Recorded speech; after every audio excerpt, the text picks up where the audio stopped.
Man, I was a prophet. I was a prophet. Yeah, I did a really. Oops. This way.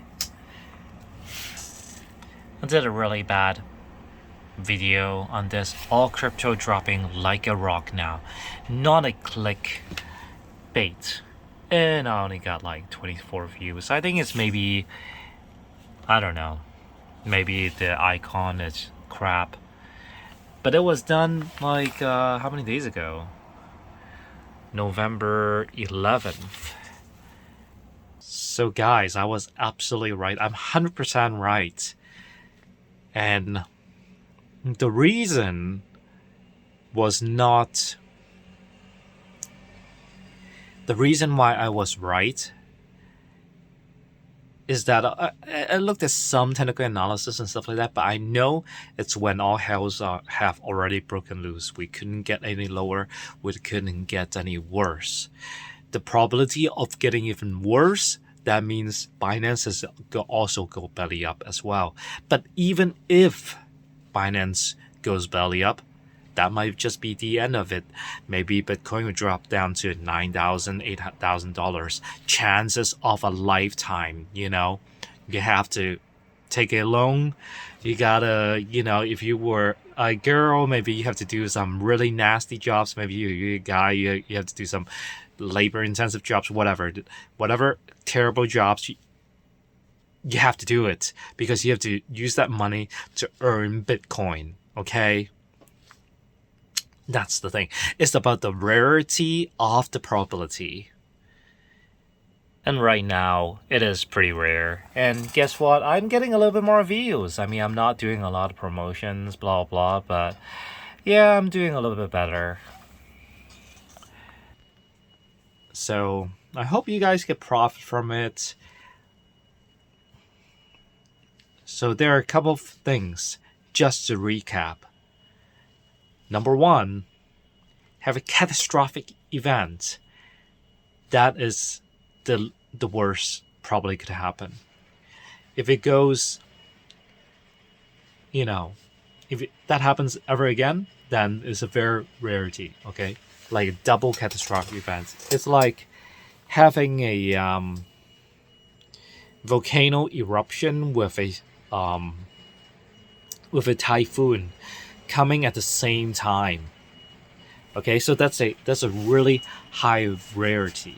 Okay, so that thing never happens, man. So number two is that CNBC, Bloomberg, all those other like channels, if they're talking about it, CBS even talking about it, even NPR is talking about it. That means it's really hitting rock bottom. I mean, if some of the experts are saying Bitcoin is going to drop to nothing, that's not going to happen because it's has been here for 10 something years. So it is not possible. If anything in tech had happened for 10 years, it's going to be there for another 10 years. Look at Microsoft. Look at Apple. You know what I'm saying? They're here for almost 30 years now.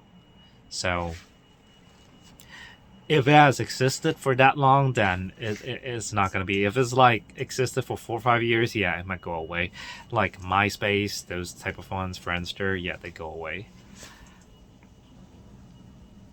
So Bitcoin is never going to go away. So whoever's saying that, they have used the last FUD to actually FUD Bitcoin.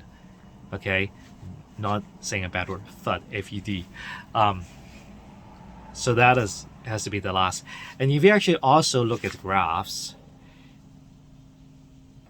yeah, if you actually look at the view here, is that over here, it was like we spiked a lot in volume.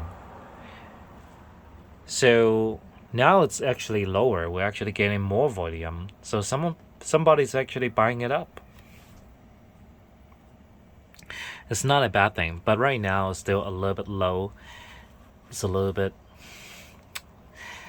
still not what I really, really, really want to see.